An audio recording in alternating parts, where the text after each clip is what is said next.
Reláciu Debata na telefón vám prináša Kávoholík. Vaša cesta k zážitku z kávy. Viac na www.kavoholik.sk. Vážení poslucháči, nasledujúca relácia je reláciou kontaktnou. V súlade s ustanoveniami zákona číslo 308/2000 zbierky zákona o vysielaní a retransmisii, konkrétne paragraf 16 odsek 3 písmeno A a B, si vás dovoľujeme upozorniť, že akékoľvek prejavy volajúcich do štúdia, ktoré budú osočovať, urážať alebo ohovárať akéhokoľvek hostia v programe, respektíve osobu, ktorá nie je hosťom v programe, sú neprípustné a nebudú moderátorom tolerované. Moderátor relácie poslucháča na takéto prejavy upozorní a v prípade, že poslucháč bude v tomto konaní pokračovať, odmietne poslucháča vypočuť a jeho prejav preruší. To isté platí o vulgárnych prejavoch poslucháčov, ktoré tak ako i doposiaľ nebudú tolerované a moderátor aj bez predchádzajúceho upozornenia spojenie medzi poslucháčom a moderátorom preruší.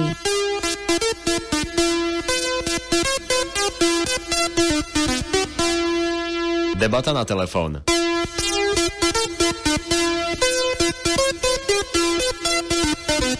Aj váš názor nás zaujíma.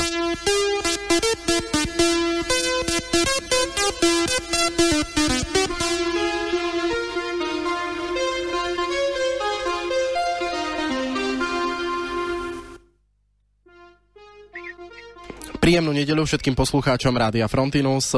Počujeme sa po necelom mesiaci. A Dominik Papala vás pozdravuje spoza mikrofónu. Počúvate debatu na telefón, politickú reláciu a komentáre. Debata na telefón s Dominikom Papalom. 2,5 minútky po 9:30 a ladíte frekvencie Rádia Frontinus. Všetko, čo chcete počuť, príjemné a ničím nerušené počúvanie. Rada pre mediálne služby iniciovala niekoľko správnych konaní v súvislosti s programom Debata na telefón. Programu vytýka slabú názorovú oponentúru moderátora. Frontinus SRO sa s tým nestotožňuje. Nebuďte však prekvapení, ak budem hosťom klásť viac doplňujúcich otázok, prípadne oponovať ich názorom. Aj na fakt, že deň nie je dobrý, ale zlý. Slovensko už týždeň pozná meno nového prezidenta Slovenskej republiky, respektíve víťaza prezidentských volieb 2024. Stal sa ním dnes už bývalý predseda Národnej rady Slovenskej republiky, predseda strany Hlas, sociálna demokracia, Peter Pellegrini. Občania konečne začali pociťovať konsolidáciu verejných financií na úrovni 0,5% ročne, o ktorej nám predseda vlády Robert Fico rozprával už niekoľko mesiacov. Balíček Lex konsolidácia začíname pociťovať novými daňami. Minister financií Ladislav Kamenický však tvrdí, že 1,4 miliardy nie je možné zo štátneho rozpočtu zoškrtať. Vláda Slovenskej republiky avšak stále pripravuje a predstavuje ďalšie a ďalšie nové sociálne opatrenia pre občanov Slovenskej republiky. Sloboda a solidarita má nového predsedu. Je ním bývalý minister školstva Branislav Greling. A o tom všetkom sa porozprávame s podpredsedom SAS a odborníkom na financie, zároveň poslancom Národnej rady Slovenskej republiky, s pánom Marianom Vyskupičom za Sasku. Príjemný dobrý deň, pán poslanec, pozdravujem vás. Dobrý deň, prajem, ďakujem pekne za pozvanie. Sme veľmi radi, že ste prijali pozvanie aj po telefóne. V tom úvode som, pán poslanec, vymenoval niekoľko vecí, ktoré sú aktuálne, ako by som povedal, také aktuálne. A poďme sa pozrieť spoločne teda na to. Ste spokojní s výsledkom prezidentských volieb? Vyhrali Peter Pellegrini? Tak samozrejme, strana SAS a ja osobne sme podporovali Ivana Korčoka, čiže z tohto pohľadu teda nám nezostáva nič iné, než zagratulovať vlastne teda súperovi, ktorý dokázal neskutočné množstvo voličov osloviť a teda áno, pán Pellegrini uspel a teda vyhral v druhom kole. Rozumiem. Takže myslíte si, že bude Peter Pellegrini dobrým prezidentom? No, viete čo, takto. Samozrejme, prezident by mal byť vždy prezidentom všetkých občanov Slovenskej republiky a ja som presvedčený, že jednoducho treba dať samozrejme šancu aj aktuálnemu, alebo teda novému pánovi prezidentovi, aby teda bol prezidentom všetkých občanov. A teda ja chcem veriť, že skutočne pán Pellegrini bude prezident, ktorý bude zastupovať nás, všetkých občanov Slovenskej republiky. Rozumiem. Ďakujem veľmi pekne za zodpovedanie, ale poďme od prezidentských volieb možno predtým, ako prejdeme ku tým veľkým finančným témam a ku peniazom, tak sa poďme porozprávať teraz trošku o vašej vnútrostranickej politike. Pred zhruba mesiacom ste mali predsedníctvo a taký výročný snem, kde ste si zvolili nového predsedu. Pán Viskupič, vy ste kandidovali tiež, potom ste sa vzdali kandidatúry na post predsedu z strany Sloboda a Solidarita. Nakoniec to vyhral Branislav Greling. Ako hodnotíte nového predsedu strany? No, myslím si, že je úplne jasné v živote strany, že po 15 rokoch je normálne a prirodzené, proste, že sa samozrejme predsedovia menia, takže ja som samozrejme s výsledkom voľby úplne spokojný. Brani Greling je naša výrazná tvár, dnes teda už náš predseda a myslím si, že sme to všetko zvládli, či už samotný kongres, alebo teda následne aj Republikovú radu, kde sme si zvolili podpredsedov. A aj takto sme ukázali vlastne, že sme strana, ktorá jednoducho už dospela, ktorá po 15 rokoch je profesionálna strana, ktorá si bez hrmotu, bez ja neviem, akýchkoľvek problémov dokázala zvoliť nového predsedu a ja sa teším na nové obdobie a verím, že budeme stále zmysluplnou a úspešnou stranou. Nič sa nemení na našej orientácii, stále sme a budeme pravicová, liberálna, ekonomicky zameraná strana a som presvedčený, že aj do budúcna dokážeme osloviť našich voličov. Rozumiem, pán Viskupič, avšak nedá mi, ale musím vytiahnuť tému, ktorá možno už nie je aktuálnou, nevieme, či budú protivládne protesty pokračovať, môžete to zahrnúť prípadne vo vašej odpovedi na otázku, ale keď si spomenieme na tie protivládne protesty, tak práve Branislav Greling tam vykrikoval, alebo teda skandoval, alebo vyzýval ľudí, aby skandovali také dosť nepríjemné heslá na adresu súčasného predsedu vlády, premiéra Roberta Fica, ako Fico do basy a ako by mal Robert Fico zhniť v base vedľa Mariana Kočnera. A predsa len dovolte mi skonštatovať pár faktov, a teda fakticky, nie, že by som nejako nadržiaval Robertovi Ficovi, alebo prípadne vám samotnej, vám ako strane, ale predsa len Robert Fico nie je obvinený, nie je obžalovaný, nie je odsúdený, nebolo na ňo vznesené obvinenie ani nič. A tieto výroky, myslíte si, že boli na mieste? A teda práve, a vtedy bol len podpredsedom SAS, teraz je predsedom. Tak to ja neevidujem, aspoň neviem o tom, že by takéto výroky padali, ale samozrejme je dôležité vždy rešpektovať a to platí aj jedným, aj druhým smerom, aj smerom ku ďalším, napríklad teraz teda, keď boli slovné útoky na Erika Kaliňáka. Ja som presvedčený, že samozrejme tento súboj o smerovanie krajiny, o to, ako bude vyzerať naša politika, samozrejme vie to byť a má to byť aj na ostrie noža, veď proste je to súboj myšlienok a ideí, ale samozrejme ja budem vždy prvý, kto hovorí, že určitá slušnosť, určitá úcta vždy musí byť, takže, ale toto jednoznačne prezentuje aj Braňo Greling a jednoducho fakt to má byť súboj myšlienok a nie súboj osočovaní a rôznych takýchto vyjadrení. A to sa týka či jednej alebo druhej strany. Viete, napríklad aj pani prezidentka to viackrát medializovala, že aké škaredé osobné ataky boli na ňu. Vidíte, teraz si to užil aj Erik Kaliňák, teda bohužiaľ aj za prítomnosti jeho manželky, ak si dobre spomínam. Proste jednoducho nie ani z jednej, ani z druhej strany. Toto nie je cesta. V prvom rade môžeme mať politické názory rôzne, môžeme svet vidieť rôznymi očami, ale stále sme proste jedna krajina, jeden národ a vo finále proste budeme úspešní ako krajina, keď budeme sa schopní dohodnúť a zhodnúť na určitých základných pravidlách. A jedno zo základných pravidiel je samozrejme rešpektovanie aj určitej slušnosti, samozrejme prezumcie neviny a všetkých takýchto dôležitých parametrov. Takže nestotožňujete sa s týmito výrokmi, ktoré hlásal pán Greling?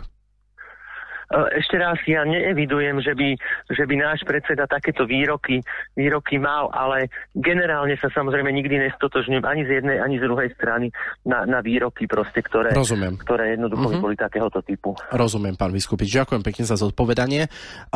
Avšak ako ste sami spomenuli, minulý týždeň, ak sa nemýlim, alebo tento týždeň ste si navolili aj nových podpredsedov, tak ak by ste mohli odprezentovať, prípadne ak by sa ku poslucháčom nedostalo, ktorí sú noví 4 podpredsedovia, respektíve 2 podpredsedničky a 2 podpredsedovia strany Sloboda a Solidarita. Tak.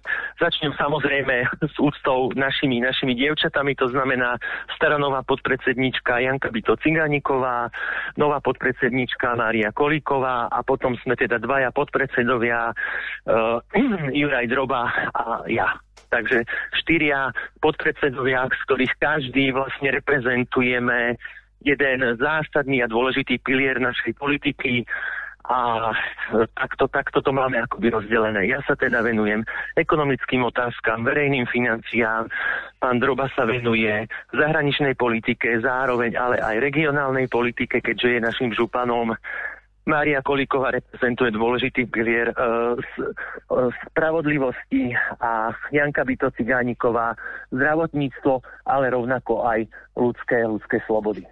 Takže takto to máme rozdelené. Rozumiem. Ďakujem pekne za zodpovedanie, ale poďme, pán Vyskupič, sa teraz už venovať štátnym veciam, veľkým veciam a politike ako takej. No, ako som spomínal v tom úvode, občania konečne začali pociťovať ten balíček Lex konsolidácia, ktorý predstavoval pred pár mesiacmi minister financií Ladislav Kamenický, respektíve koncom minulého roka na tlačovej konferencii na úrade vlády. Zároveň však tvrdil minulý týždeň na tlačovke, že rozpočet nie je možné zoškrtať o 1,4 miliardy eur. Boli nám predstavené na tejto tlačovej konferencii aj 2 nové dane, ako napríklad nová daň za sladené nápoje a zároveň aj za e-cigarety, alebo teda za elektronické cigarety a vaporizéry. Ako sa pozeráte na toto vy ako odborník na financie? No, takto v prvom rade, aby sme našim divákom alebo poslucháčom teda povedali presnú informáciu, treba to rozdeliť na 2 veci. Jedna vec je tá Lex konsolidácia, ktorá teda bola prijatá na konci minulého roka a teda stala sa súčasťou tohto ročného rozpočtu. To je tá konsolidácia, ktorá tiež mala takmer 2 miliardy hodnotu. A tu pociťujú ľudia už teraz, pretože to sa jednoducho stalo súčasťou tohto ročného rozpočtu a postupne tie veci nabiehajú.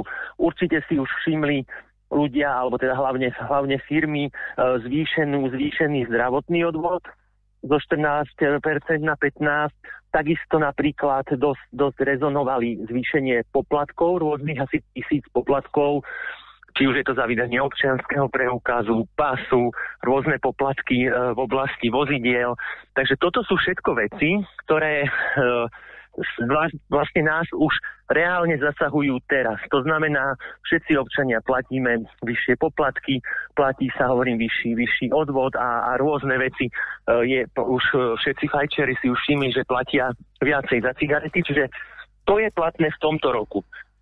Bohužiaľ, všetká táto konsolidácia je na pleciach občanov, to znamená nie, že šetrí štát, ale vlastne občania musia viacej platiť a bohužiaľ vlastne bola vyvážená, respektíve akoby skôr vynegovaná, aby som povedal, dodatočnými výdavkami. Takže vlastne krajina ako taká, verejné financie ako také nie sú v lepšej situácii. To ukazuje, že aj tohtoročný deficit sa zatiaľ javí minimálne rovnaký, ak nie horší ako v lani. Takže to je jedna vec. No a druhá vec, to, čo začal už predstavovať pán minister financií, je konsolidácia, ktorá sa nás už bude týkať v budúcom roku. To znamená, to sú už prípravy na rozpočet 2025, kde teda platí to, čo prezentoval minister financií, že Slovensko potrebuje ušetriť 1% hrubého domáceho produktu, čo je asi 1,4 miliardy. Takže toto nás začne zasahovať až v budúcom roku, ale samozrejme všetko sa to pripravuje teraz. No a po dlhej dobe, kedy pán minister nechcel nič povedať, aj v tom je to také, že jednoducho ku prezidentským voľbám nechcela koalícia vôbec pripustiť nejakú debatu, že teda čo ľudí čaká, ale dobre, 2 dní po po prezidentských voľbách teda už bola konferencia, kde prvé dve veci minister financií predstavil, tak ako ste spomenuli, daň zo sladených nápojov. A tá druhá vec je, teraz mi to vypadlo, povedzte mi. A daň za e-cigarety, za vaporizery. Daň za cigarety, vaporizery, elektronické cigarety a takto. Nazvime to, že ďalšie zvýšenie. No, toto sú veci, ktoré ale v tom roku 2025 prinesú možno 100 miliónov, možno 150 miliónov, keby som bol optimista, ale treba ušetriť 1,4 miliardy. To znamená, je to smutne povedané len taký predkrm, alebo len ukážka toho, čo občanov čaká. No a bohužiaľ aj pán minister to hovoril, že zasa musia ľudia čakať, že to budú platiť oni. Ja s týmto zásadne nesúhlasím, ja som presvedčený, že štát vie a má byť schopný ušetriť na svojich výdavkoch, ale teda koalícia to vidí pravdepodobne inak a bohužiaľ áno, občania sa zasa budú musieť pripraviť na to, že štát im načrie hlbšie do ich vrecák, respektíve do peňaženky. Dobre, pán Viskupič, tak teda ako by ste si to vy predstavovali, aby keď to teda nemajú zaplatiť občania, tak kde by ste vy v štátnom rozpočte zoškrtali 1,4 miliardy. Dúfam, že nebudete spomínať zvýšenie paušálnych náhrad členov vlády, ktorých je 14, pretože to sú naozaj drobné. Čo sa týka z tých 1,4 miliardy, to si musíme dať obaja ruku na srdce, že teda aj keby sa vrátili tie platy tým 14 alebo 15 členom vlády plus nejakým tým štátnym tajomníkom, tak to nie je ani 2% z tých 1,4 miliardy. Tak sa poďme pozrieť na to, že teda kde reálne by ste vy osobne, ak by ste vy boli minister financií, by ste zoškrtali túto sumu. Viete čo, takto, toto je samozrejme zložitá úloha a ja začnem ale tým, čo ste povedali vy. Viete, samozrejme, a my sme prvý strana SAS, kto hovoríme, že za kvalitnú prácu má byť zodpovedajúca odmena a samozrejme nie len pre člena vlády, ale teda pre akéhokoľvek občana krajiny, čiže to úplne platí.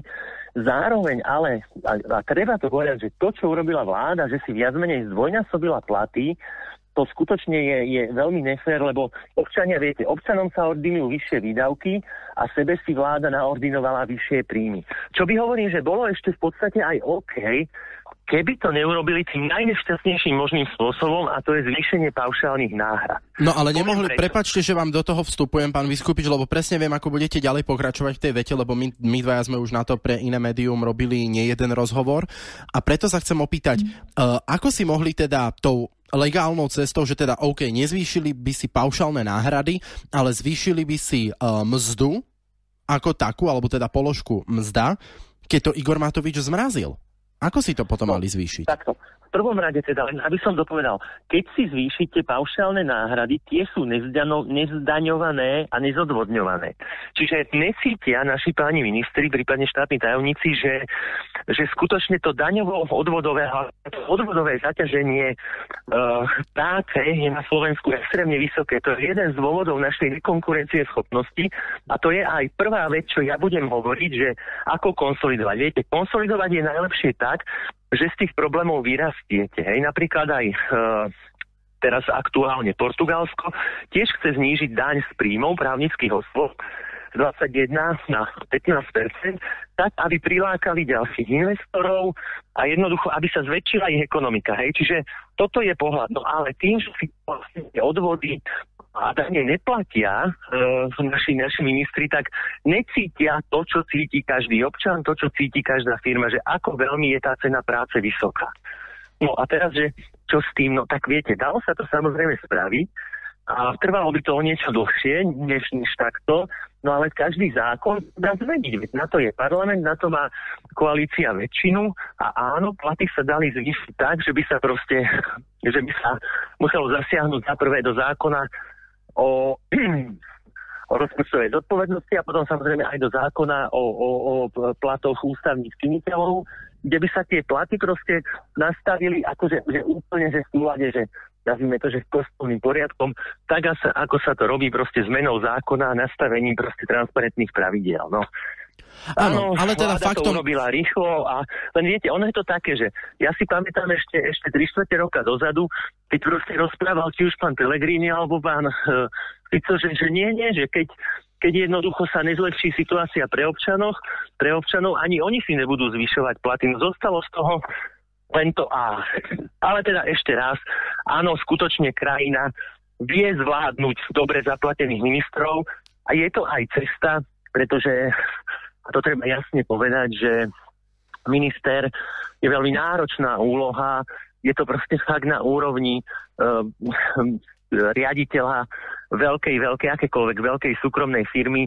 Je to fakt veľa zamestnancov, veľa proste problémov. Čiže áno, ja si viem predstaviť, že ministri majú byť zodpovedajúco zaplatení svojej proste práci. Čiže áno, len teda celé to bolo spravené veľmi nešťastne a podľa mňa s takou neúctou voči občanom. Mhm. Rozumiem vašej odpovedi, pán Vyskupič, ale poďme ďalej, poďme sa venovať tým daniam, pretože spomenuli ste, že sa zvýšilo viac ako 1000 tých administratívnych poplatkov, služby na úradoch, poplatky za výrobu nového občianskeho preukazu či cestovného pasu a mohol by som ešte 998 príkladov vymenovať. Ale do konca relácie by sme ešte mohli menovať presne, ale nebudeme, samozrejme, jasné. Určite áno, ale teda mňa by reálne zaujímalo, pán Vyskupič, lebo stále ste mi nepovedali nejaký ten vzorec, že kde teda nájsť na zoškrtanie 1,4 miliardy. 1,4 miliardy je veľmi veľký úsek. Naozaj 1,4 miliard úsek, veľmi veľké číslo. Nebavíme sa o 1,4 milióna pre poslucháčov, lebo predsa len častokrát tie sumy v štátnom rozpočte sú, ak to mám teda tak nadnesene povedať, tak sú ľudia častokrát nevedia tú sumu ani len napísať, hej, lebo tam je toľko číslic. Áno. Hej, to sa bavíme naozaj o abnormálne nenormálnych sumách. A je to naozaj nemalá čiastka. Tak kde to nájsť na zoškrtanie? Čo tam je teda za 1,4 miliardy podľa vás navyše? No, v prvom rade toho sa proste trošku chytil aj premiér. Povedzme si na rovinu, že slovenská verejná správa je veľmi, veľmi rozbujnená. Keď si pozrieme, stále sa my môžeme porovnávať s Českom, čo je krajina nám veľmi aj kultúrne a koniec koncov aj zákonmi stále ešte dosť blízka, tak my máme takmer rovnaký počet verejných úradníkov, ako má Česko, ktoré má raz taký počet občanov. Hej. Takže skutočne jedna z ciest je znížiť počet verejných zamestnancov. Inak platy verejných zamestnancov sú asi na úrovni 10, možno ešte aj 10,5 miliardy zasa ročne. A je to proste jedna z najväčších položiek výdavkových pre štátny rozpočet. To znamená, jedna z ciest je skutočne, a nakoniec naznačili ju aj premiér, a to je teda zníženie množstva verejných zamestnancov. No, treba ale povedať, že viete, to nefunguje tak, že teraz vy poviete, že 30% znížite a to sa stane. To si môžeme pozrieť ako také niečo. Koniec koncov aj Robert Fico už v 2006 hovoril, tiež tedy hovoril tuším o 20%. Nestalo sa nič. Ak sa nemýlim, o 30% hovoril, že 30%. Ale to hovorím, že v 2006, hej, Robert Fico chcel zoškrtať 20% verejných zamestnancov. Výsledok je ten, že ich bolo o 17% viac a o 50% drahších. Hej. Ale teda to chcem povedať, že toto treba nielen hovoriť, ale aby sa to reálne stalo, tak je potrebné zmeniť hodne veľa zákonov, normálne, že znížiť byrokraciu. Hej, o tom to je, znížiť povinnosti, ktoré proste tí zamestnanci verejní administrujú. Hej. Ak zrušíte nejakú kontrolu, napríklad cenové kontroly u firiem, tak jednoducho ušetríte 200-300 kontrolórov, hej? A ušetríte samozrejme ich platy. No, napríklad všetky opatrenia aktuálnej vlády idú opačne. Pretože takéto niečo, zrušenie cenových kontrol, urobila naša vláda a ušetrilo to skutočne 300 zamestnancov. No, aktuálna vláda tie kontroly obnovila. No ale s tým museli obnoviť aj tých 200-300 ľudí, ktorí to kontrolujú. Takže ušetriť sa skutočne dá veľa, v tom sa zhodnem aj s Robertom Ficom, teda na zamestnancov verejnej správy. Akurát ja nevidím reálne kroky, aby aktuálna vláda to skutočne aj reálne dokázala ušetriť. Vidím len slová či už pána premiéra alebo pána ministra. Takže na tejto oblasti sa dá ušetriť skutočne veľa peňazí. No potom sú samozrejme ďalšie opatrenia, no a tie sú na strane ďalších výdavkov vlády. Viete, napríklad konec koncov aj pertraktované 13. dôchodky. samozrejme aj my sme Sloboda a Solidarita. Ja vždy túto tému uvádzam tým, že samozrejme, že medzigeneračná solidarita je veľmi dôležitá. Áno, máme veľa dôchodcov, špeciálne starodôchodcov, ktorí majú platy, alebo teda dôchodky veľmi nízke. A samozrejme tam je potrebné hľadať cestu, ako ich zvýšiť. Ale všeobecne si povedzme, že teraz teda idú schvaľovať 13. dôchodky ako dôchodkovú dávku. To bude stáť asi 850 miliónov ročne, každý rok, to je trvalý výdavok. A jednoducho tieto peniaze nemá ani sociálna poisťovňa a nemá ich ani štátny rozpočet. Jednoducho my sa zadlžujeme a proste to je úplne, že cesta do pekla, aby proste sa jednoducho zvyšovali dôchodky tým, že si musí štát platiť aj ďalšie úroky z toho. Takže takisto ku tým sociálnym opatreniam sa ešte dostaneme v rámci tej poslednej otázky. Prepojím to aj s vyjadrením pána Šimečku, ale ja sa vrátim ešte ku tomu znižovaniu počtu úradníkov v štátnej správe, pretože strana Sloboda a Solidarita, akorát mám na počítači otvorenú tlačovú správu, ktorú obdržali médiá včera. A o 3/4 na 5 večer nám to prišlo, že SAS Fico tomu nerozumie, reči o znižovaní počtu úradníkov sú nedôveryhodné, štátny aparát potrebuje zoštihliť, historická skúsenosť s Ficom, jeho nepochopenie mechanizmu znižovania počtu úradníkov a kroky tejto vlády však hovoria presný opak. Tak toto sa píše vo vašej tlačovej správe zo včera. A to je to, čo som vám v podstate ja teraz v posledných minútach vysvetľoval, že jednoducho presne takto to je, ako sme to napísali, veď tú tlačovú správu som včera písal aj ja. A takto to je, že ono nestačí, viete, aj Robert Fico, on uviedol, že áno, potrebuje, alebo má predstavu, že 1/3 štátnych zamestnancov sa dá prepustiť. On hovoril teda v ústrednej štátnej správe, aby sme boli presní. A že on tam vidí obrovskú bezamestnanosť a že sa to dá. Viete, áno, to samotné vyjadrenie proste sedí. Skutočne teda nie len, že je potrebné, ale si myslím, že je aj možné znížiť množstvo týchto zamestnancov, ale jednoducho za tým nič nie je. Robert Fico to uviedol, že nemá analýzy, je to jeho akoby že osobný pocit. A toto je to, že jednoducho jedna vec je to povedať a druhá vec je to teda zrealizovať. A toto sa my obávame, že jednoducho proste toto sa mu otázka, či podarí. No a dávame tam aj v tej tlačovej správe, veď to môžete prečítať, je tam aj tá historická skúsenosť, ktorú som spomínal, že v roku 2006, keď začínal si jednu zo svojich vlád, tak hovoril o 20% škrtoch v zamestnancoch, ale teda však to už vieme historicky posúdiť. No a ten výsledok bol, že nie minus 20, ale plus 17% zamestnancov a plus 50% z pohľadu akože nákladov, to znamená platov a všetkých odvodov a tohto. Takže preto my toho, čo sme videli, nevidíme nejak, že realitu, že by sa to podarilo zrealizovať to zníženie počtu zamestnancov, tak ako to premiér spomína, pretože všetky tie kroky sú opačné, presne opačné. Vytvorili nové ministerstvo, to je 150 miliónov a možno 500 zamestnancov, Vytvorili, čo som spomínal, aj tie cenové kontroly. No to je plus 300 zamestnancov. Vytvorili systém pomoci s hypotékami, ktorý dobre, však možno niekde to má význam, ale to vytvorili pol nového ministerstva. 300 nových zamestnancov na úradoch práce to má na starosti. To je asi 5 miliónov len v nákladoch na ich platy.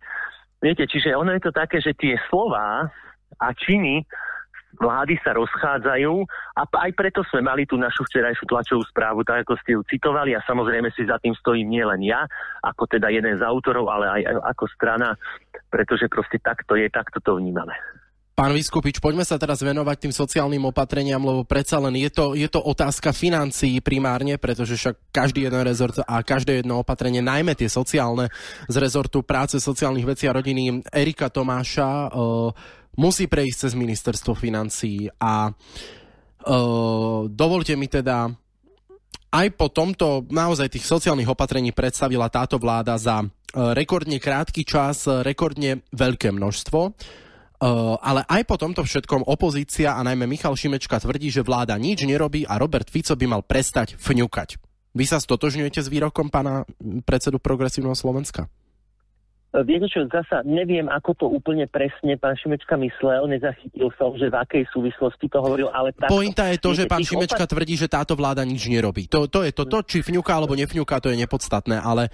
Viete čo, takto, že nič nerobí, to akože to si myslím, že pravda nie je. Akože táto vláda proste skutočne akčná je, to treba povedať. To, že rieši dve veci, jedna vec je, to sa síce asi nezhodneme, ale ja to poviem, rieši skutočne seba a svoju beztrestnosť, to je jedna vec. No, ale druhá vec, dovolte mi oponovať, vy narážate na tú, pán Vyskupič, prepáčte, že vám do toho skáčem, ja nezvyknem naozaj hosťom skákať do reči, ospravedlňujem sa vám veľmi, ale tu musím zareagovať, pretože my sme sa na to pozerali v redakcii a naozaj tie zníženie trestov sa nedotknú ani Tibora Gašpara, ani Výboha, ani Brhela, ani Kaliňáka, ani neviem koho, pretože ani Bedera, pretože práve pri týchto ich, za čo sú oni obvinení, alebo respektíve je tam začatý nejaký proces súdny, alebo teda právny, tak práve v ich činoch sa premlčacie lehoty ani len neznižovali a ani výšky trestov. Takže tam oni neriešia svoju beztrestnosť tou novelou trestného zákona, ktorá je schválená. Prezidentka mala nejaké pripomienky, ústavný súd, to vieme.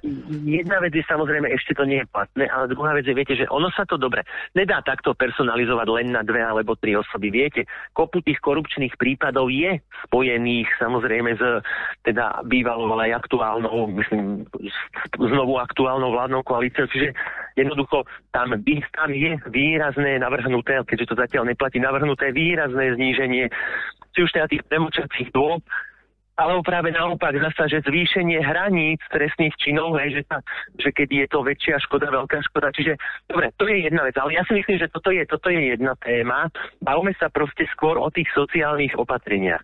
Tam aj ja vidím, že vláda teda, áno, je aktívna a teda vyrábajú, ako hovoríte, jedno sociálne opatrenie za druhým. Tak, viete, a toto je ale debata o tom, že ono nie je až tak ťažké vyrábať takéto opatrenia. Viete, to vám ľudia tlieskajú, hej? Lebo však áno, ten dostane, len to, čo je na tom ťažké a to, čo je tá zodpovednosť, ktorá podľa mňa aktuálnej vláde chýba, je to, že či na to máme a ako na to zobereme. A toto sú tie veci, že viete, Slovensko si tento rok musí požičať, vytvorí 8 miliard deficitu. To znamená úplne všetky tie opatrenia, o ktorých vláda hovorí, či už zvýšenie dôchodkov, pomoc s hypotékami, ja neviem čo všetko ďalšie, to všetko ide na dlh. Normálne, že ja viem, že sú to obrovské čísla, ktoré si naši poslucháči nevedia predstaviť a už vôbec nie hodnotu si nevieme predstaviť, aké obrovské sú to čísla. Ale porovnajme to s tým, že normálne ste rodina a vyrábate si proste nové výdavky, jednoducho, na ktoré nemáte. A tým pádom vlastne si musíte požičať a zaplatiť ešte viacej. Viete, čiže dlhy látate ďalšími dlhmi. A tomuto už podľa mňa ľudia rozumejú, lebo už bežný človek určite vníma, že splácať jeden dlh druhým a popri tom ešte si vyrábať ďalšie a ďalšie výdavky je cesta do pekla.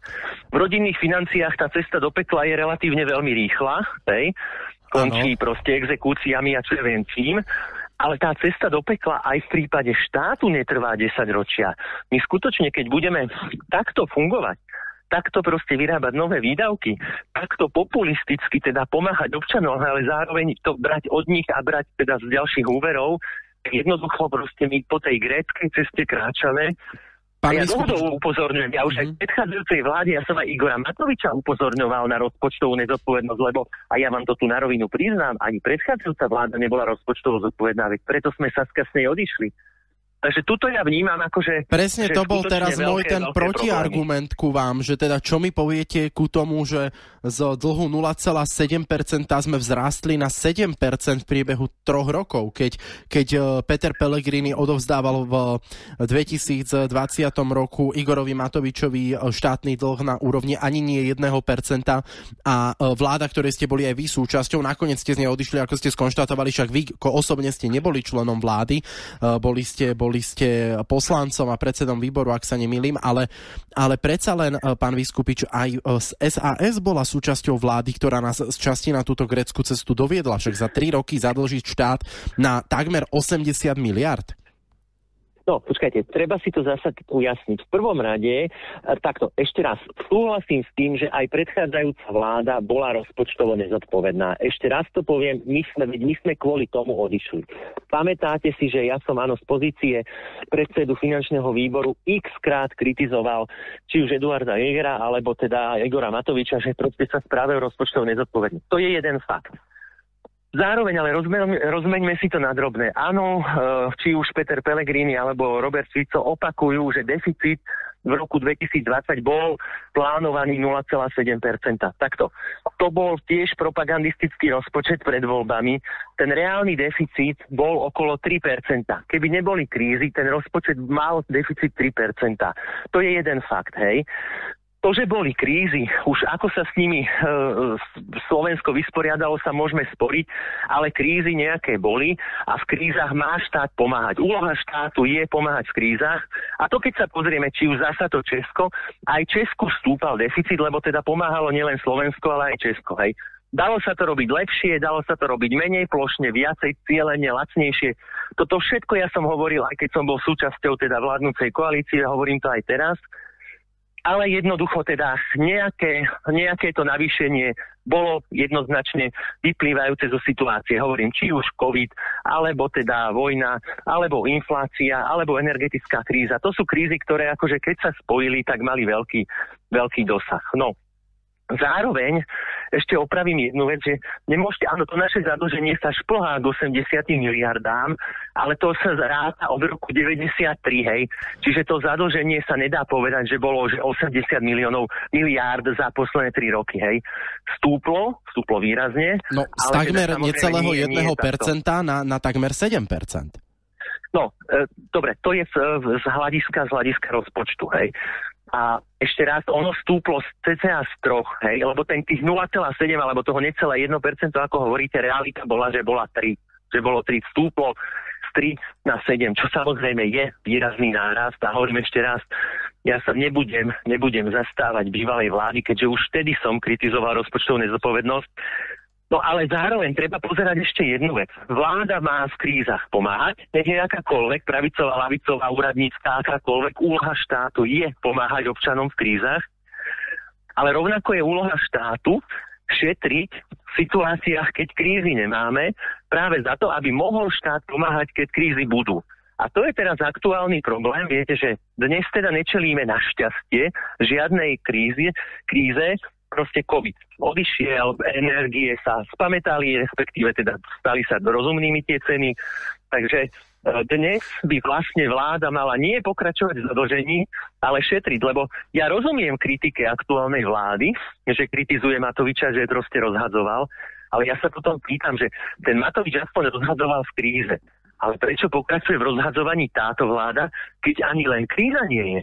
Toto si treba uvedomiť. Ale sú tu dosť veľké dozvuky z tej krízy, pán Vyskupič, ale už naozaj zbytočne preťahujeme takmer 7 minút, aby sa aj poslucháči dostali ku telefonickým otázkam, ale teda dovolte mi, aby som trošku teda aj predstavil, možno nie všetci poslucháči pobadali tie sociálne opatrenia, že síce možno občania platia vyššie dane, ale decembri 2023 dostal každý poberateľ akéhokoľvek dôchodku príspevok 315 eur. Tento rok dostane každý poberateľ dôchodku 13. dôchodok priemernej jeho výške. Taktiež sa schválili sumy na rekondičné pobyty seniorov. Nový vzorec minimálnej mzdy sa nastavuje, čím sa zvýši minimálna mzda, ktorú poberá aktuálne zhruba 140 000 ľudí na Slovensku a koncom roka 2027 by mala dosahovať takmer 1000 eur v hrubom. Taktiež zvýšenie finančného príspevku pre centrá a rodiny s ťažko postihnutými deťmi.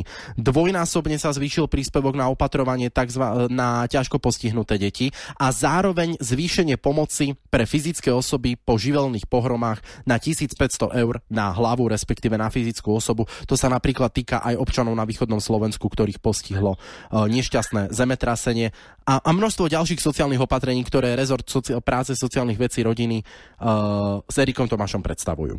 Možno krátka reakcia, dvomi vetami krátka reakcia, prosím. Jasné, veľmi, veľmi rýchlo. Samozrejme, všetky opatrenia treba vnímať akože každé samotne. Určite sú tam dobré opatrenia a zmysluplné opatrenia, napríklad to posledné, čo ste spomínali, zvýšenie humanitnej pomoci pri prírodných katastrofách. Jednoznačne rozumné opatrenie v súvislosti s tým, čo ja stále hovorím, ak je občan v kríze, to znamená, že mu napríklad také zemetrasenie zbúralo dom, je určite úlohou štátu urobiť maximum, aby mu pomohol. Čiže to sú veci, s ktorými sa dá súhlasiť. Hej. Samozrejme, takisto aj proste ťažko zdravotne postihnutí a tam sú tam opatrenia, ktoré treba. Hej. Zároveň ale treba povedať, že všetky tieto opatrenia proste dnes idú na dlh. Platí to, čo som hovoril pred chvíľou, a štát musí uvažovať, že na čo máme a na čo nemáme. Takže všetko, viete, nie je umenie vyrobiť veľa opatrení, umenie je ich zaplatiť. A to umenie vyrobiť, rešpektujem, vnímam, robia, ale bohužiaľ nevidím cestu, že to vieme zaplatiť. A potom, ak vyrobíte, niekomu slúbite niečo, či už formou dôchodku, alebo takej dávky, alebo takej, tak sa jedného dňa stane to, čo Grécku. Síce to je slúbené, síce vám to zákon garantuje, už len vám to nevedia zaplatiť financie, lebo nemáte. Čiže toto je to riziko, že jednoducho všetko mierou, aj sociálnych opatrení, aj pomoci ľuďom, pretože všetko treba vždy vážiť aj ku príjmom.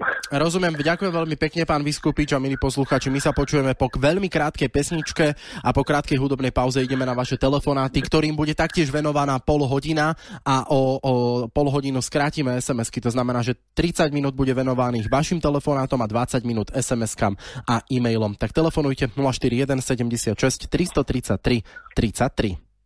Tak rado sa stalo a teším sa na telefonát. SMS-kujte 0903 398 983. Mailujte studio@frontinus.sk 041 76 333 33, to je telefónna linka, na ktorú máte možnosť nasledujúcich 30 minút telefonovať. Dominik Papala vás stále pozdravuje spoza mikrofónu a zo štúdia Rádia Frontinus a na telefónnej linke je podpredseda strany Sloboda a Solidarita a poslanec Národnej rady Slovenskej republiky, pán Marián Vyskupič. Ešte raz príjemný dobrý deň. Príjemný dobrý deň ešte raz všetkým poslucháčom. A my poďme na prvý telefonát. Dobrý deň, ste v éteri a váš priestor na položenie otázky 60 sekúnd, nech sa páči. Dobrý deň, tu posluchačka Gažová Dana zo Žiliny. Ja by som chcela pozdraviť pána Vyskupiča, vážim si ho. Chcem sa spýtať, či zachytil včera správu o tom, že sa nám opäť narodilo o mnoho menej detí ako iné roky. Ako by sa dala riešiť táto situácia, tento problém starnutia? Veď na tých pár ľudí, čo ešte bude pracovať, to má zachrániť celý sociálny systém. Korejci naliali do sociálneho systému obrovské peniaze a nenarodilo sa viac detí, ba práve menej. Odpoveď mladých je, že sa boja ekologickej krízy, vojny, nevidia budúcnosť. Čo by ste mi na to povedali? Ďakujem, dovidenia, peknú nedeľu. Ďakujeme veľmi pekne za telefonát a pán Vyskupič, nech sa páči vaša reakcia. Ďakujem pekne za otázku. Áno, samozrejme, všimol som si to, je to veľmi smutná štatistika, pretože v Lani sa narodilo najmenej detí v celej histórii, nielen Slovenska, to znamená za 30 rokov našej existencie, ale aj keď sa zoberú čísla, keď sme boli ešte súčasťou Československa. Takže tak, ako pani spomína, toto je obrovský problém. Fakt sa nám narodilo najmenej detí a jednoducho Slovensko, a to hovoria aj údaje proste či už Eurostatu alebo akékoľvek nášho štatistického úradu, čaká nás zásadná demografická kríza.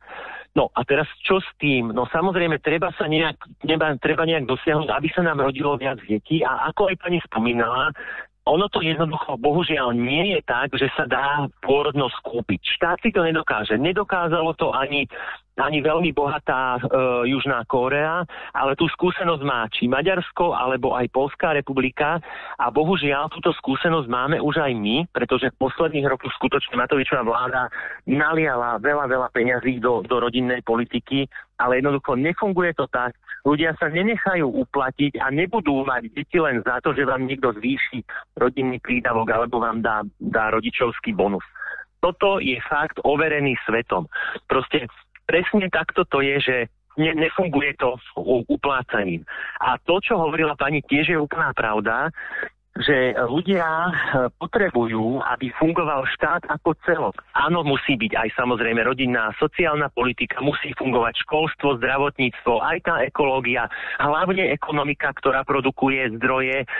A toto je to, že ľudia chcú rodiť deti do fungujúcej krajiny. A to napríklad v prípade Slovenska jednoducho túto vieru nemajú nielen mladí ľudia, ale aj starší. Takže ten problém sa bohužiaľ prejavuje presne tou nízkou porodnosťou. No čo s tým? Prestať uplácať ľudí, jednoducho to už nefunguje, to si musí krajina povedať, takto jednoduché to nie je. Vy nemôžete dať človeku nejaké eurá a on vám za to proste porodí dieťa. Takto to nie je. Musí vláda, akákoľvek, to ja budem hovoriť vždy, že ako celok, ako národ, ako krajina, ako všetci, ktorí raz budeme dôchodcovia, musíme robiť všetko preto, aby krajina fungovala, aby naši mladí ľudia neodchádzali do zahraničia, pretože kopu ľudí odchádza a tie deti budú mať v zahraničí, takže budú nám chýbať tu. Ďalšia vec je, veď my máme kopu ľudí, ktorí či už sú ešte relatívne mladí, alebo už majú svoje deti, ale žijú v zahraničí. Ak by Slovensko fungovalo, tak tí ľudia majú tendenciu sa vrátiť, pretože majú tu svojich rodičov, majú tu svoje korene, majú tu svoje koniec koncov aj nehnuteľnosti.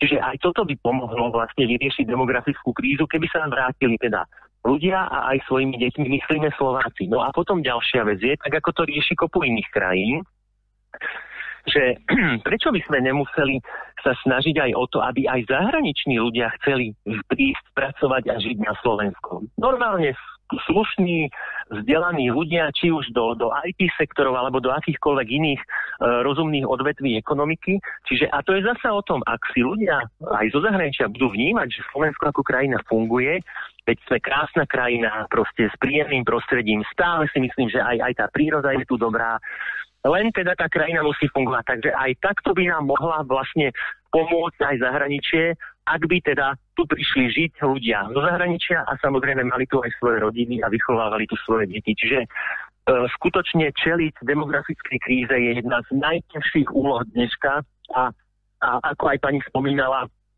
bude to veľký problém, pretože keď bude pokračovať tento trend, tak je nemožné, aby tá mladá generácia dokázala vlastne zaplatiť, vygenerovať dôchodky pre teda predchádzajúcu generáciu. A to nie len, že na dnešnej výške, tak ako sa to stále zvyšuje.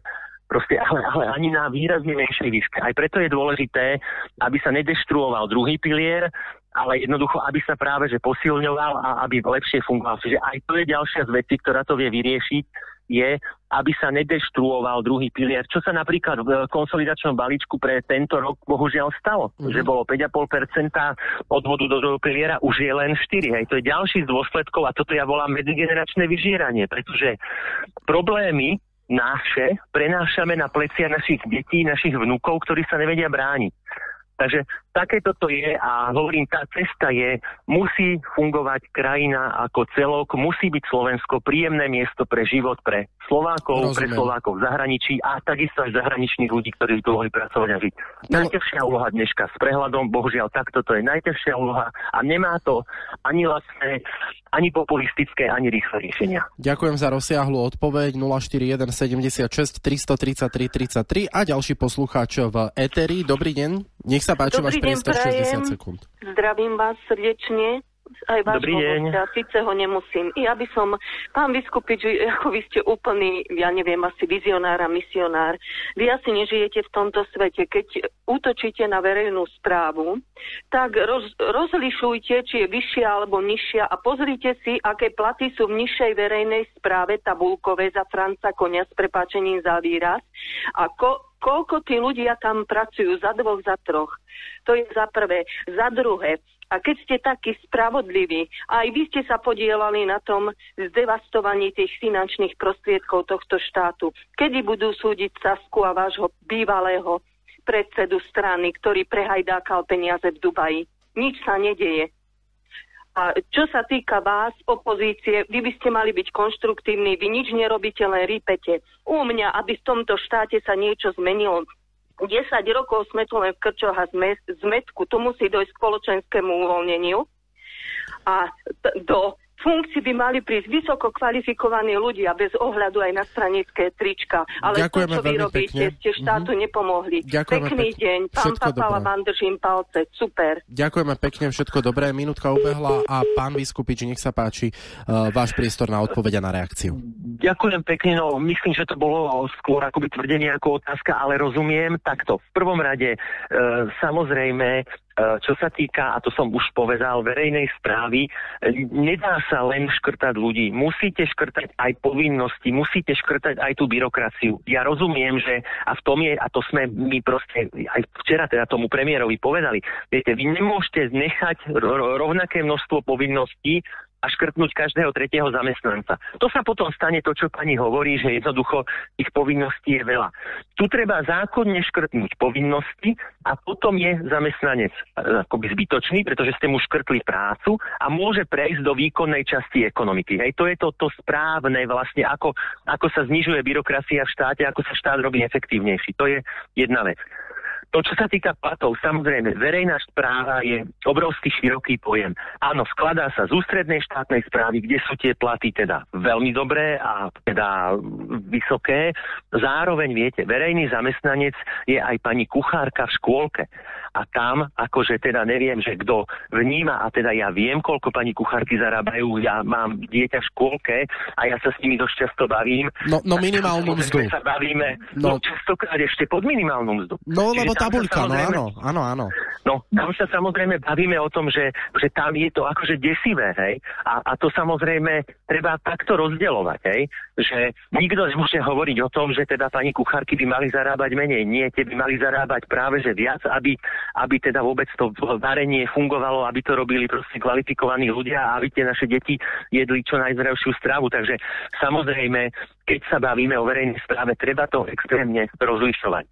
A takisto aj samozrejme zmysluplnosť, lebo viete, verejná správa sú napríklad aj hasiči, hej? A teraz samozrejme bavíme sa o tom, že máme veľa hasičov. Veď, akože, to sú proste veci, že treba to skutočne rozlišovať, viete, a tá téma musí byť na základe analýz, na základe proste skutočných parametrov.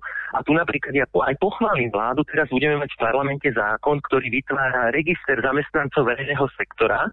Paradoxne dnes štát nevie, koľko ľudí zamestnáva, nevie, či len tabuľku je prázdna a platí sa na ňu aj tak peniaze, hej, ktoré nemáme v tom štátnom rozpočte, alebo teda, či je tam skutočný zamestnanec. Takže tuto sa ide urobiť jedna dobrá vec, kde sa teda vytvorí, funkční a uzákoní register zamestnancov verejného sektora, kde štát bude vedieť, koľko, akých zamestnancov v akej aj znalostnej a vekovej štruktúre zamestnáva. A teda bude vidieť a bude lepšie vedieť analyzovať, kde je teda prípadná prezamestnanosť, kde je zasa málo ľudí a ktorí ako zarábajú. Takže samozrejme, toto nie je o pocitoch, ako to pán premiér prezentoval, toto musí byť o analýzach a hovorím, že treba to sakramensky rozlišovať, pretože pani kuchárky robia zásadnú a dôležitú prácu pre naše deti, ale sú zaplatené, že úplne nezodpovedajúco málo. No áno, a potom, keď sa pozrieme na kuchárov v súkromnom sektore, v reštauráciách, tak častokrát tie mzdy sú 10-15 eur na hodinu, ale však to je samozrejme u súkromníka v súkromnej firme, to znamená, že kvalifikovaný kuchár zarába v štátnej správe, napríklad v škôlke alebo v škole, toľko to a v súkromnom sektore úplne niekoľko desiatok násobok na hodinu, ale my poďme ďalej, pán Vyskupič. Ďalší telefonát 041 76 333 33. Dobrý deň, ste veteri a váš priestor 60 sekúnd. Dobrý deň, poslúchač Jozef. Pán Vyskupič, vy sa tvárite, Saskári, akože strana odborníkov, a tvárite sa naďalej, že ako keby vy ste 3 roky boli deti úplne asi v tom Dubaji, v tom bare prepitom. Tí 3 roky, čo ste boli spolu vo vláde, lebo vy ste sa podielali spolu na tých nezmyselných všelijakých financiách. A teraz, nie Fico, ale všetci všelijaké finančné inštitúcie rozprávajú, máme najhoršie verejné financie. Vy ste sa spolu podielali na tomto programe. Vy ste to spolu boli a nevrávte, že nie. A keď sa vravíte, že ste boli mimo, tak ste mali zahlasovať za predčasné voľby skorej, nie v tom dátume, akom boli. A ešte k tomu, čo som chcel ešte povedať, že proste Gröninga ste dali za to, že bol ministrom financií, teda ministra školstva. Školstva, že bol plagiátor, a vy ste si ho dali ešte na čelo strany. To je dosť také zvláštne. A chcem vidieť tú faktúru preplatenú z toho Dubaja. A ďalšia vec, Gajsenovci, na to som tiež nezabudol. A viete, že bola psota, bola chudoba na Slovensku a vy ste zavolali Gajsenovcov ľuďom ukazovať, ako sa žije. Už nám prešlo vyše minútky. Áno, to ste vy, Saska, ďakujem. Ďakujeme veľmi pekne za váš telefonát. Pán Vyskupič, vaša reakcia, nech sa páči. Ďakujem pekne pánovi za názor, samozrejme.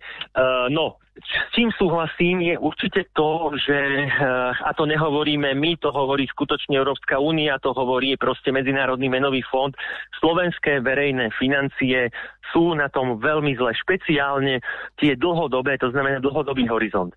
To je pravda, to má pán pravdu a ešte raz, a už som to dneska raz povedal, ja samozrejme priznávam, že súčasťou problému slovenských verejných financií bola aj vláda Igora Matoviča.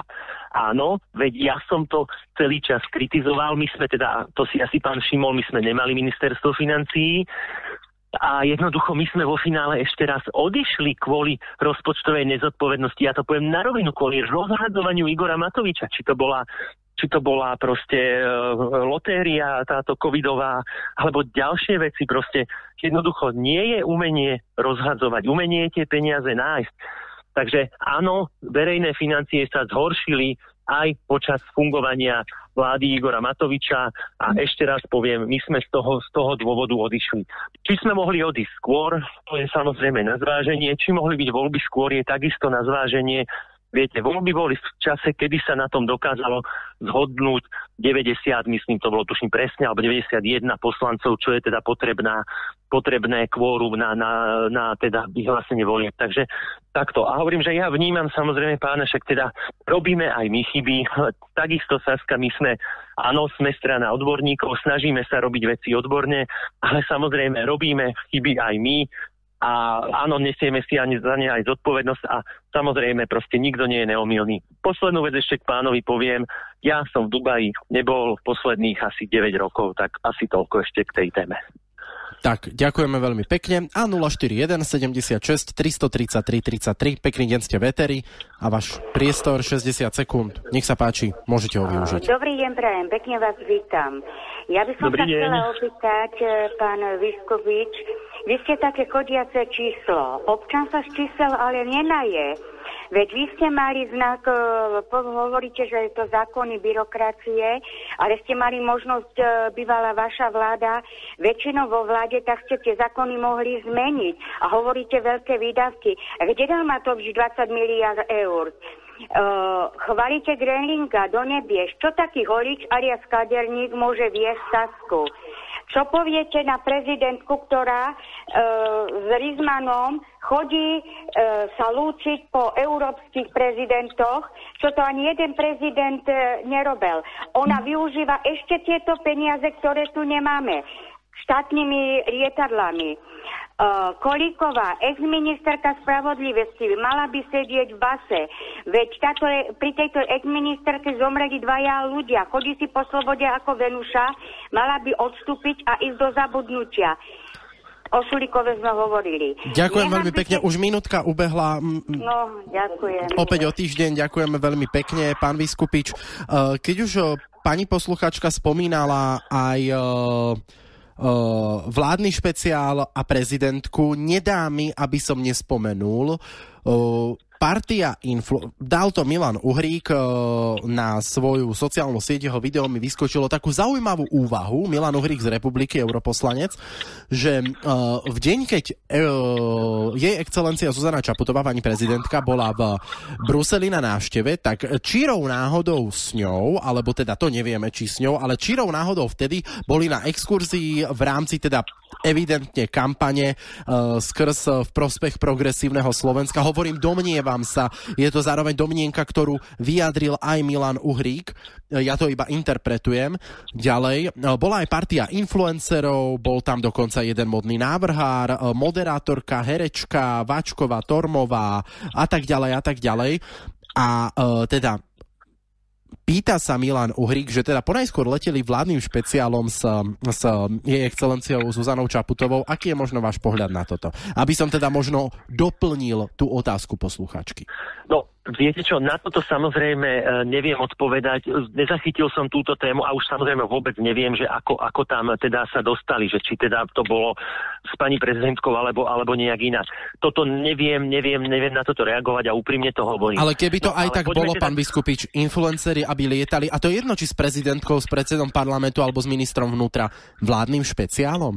Veď my všetci novinári sa nedostaneme do vládneho špeciálu na zahraničnú pracovnú cestu, že keby to aj napríklad bola pravda, boli by sme v nebi, ja viem, ale myslíte si, že je to košer, keby to bola pravda, aby influencer išiel s hociakým ústavným činiteľom vládnym špeciálom na zahraničnú cestu? Takto v prvom rade nevieme, či sa také niečo stalo a samozrejme, ak áno, tak však treba sa pýtať. Ale viete, ono je naprosto normálne, že s prezidentom chodia podnikatelia. To si zasa povedzme na rovinu. A takto začneme tým. Úloha prezidenta, akéhokoľvek, a bude to robiť aj pán Pellegrini, a tak to má byť, je proste reprezentačná funkcia. Každý prezident sa chodí vítať, keď začína, a každý prezident sa chodí lúčiť, keď končí. Pani Čaputová nerobí nič iné, než čo robil každý ďalší prezident. Možno má samozrejme tie vzťahy lepšie v Bruseli, ako pán Gašparovič, keď sa lúčil, tak ten možno bol sa inde lúčiť, ale jednoducho to je úloha prezidenta. A bude aj Petra Pellegriniho. Čiže toto berme ako v poriadku.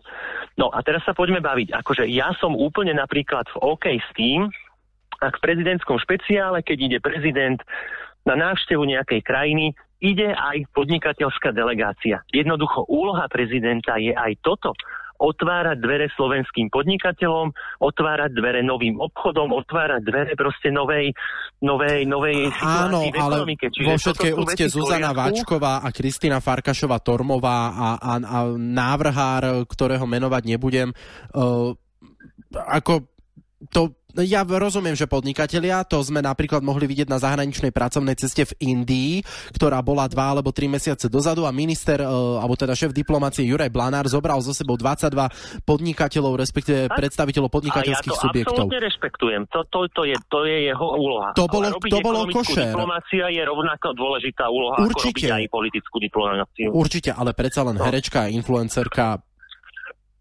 Viete čo, nevieme, ako leteli, akože ja hovorím, ťažko mi hodnotiť. Dobre, špekulujeme, rozumiem, konšpirujeme. No, sú to domnienky, ktoré vyslovil Milan Uhrík, ktoré som ja iba interpretoval, ako sa vy na toto pozeráte. Poďme sa venovať ďalej našim poslucháčom.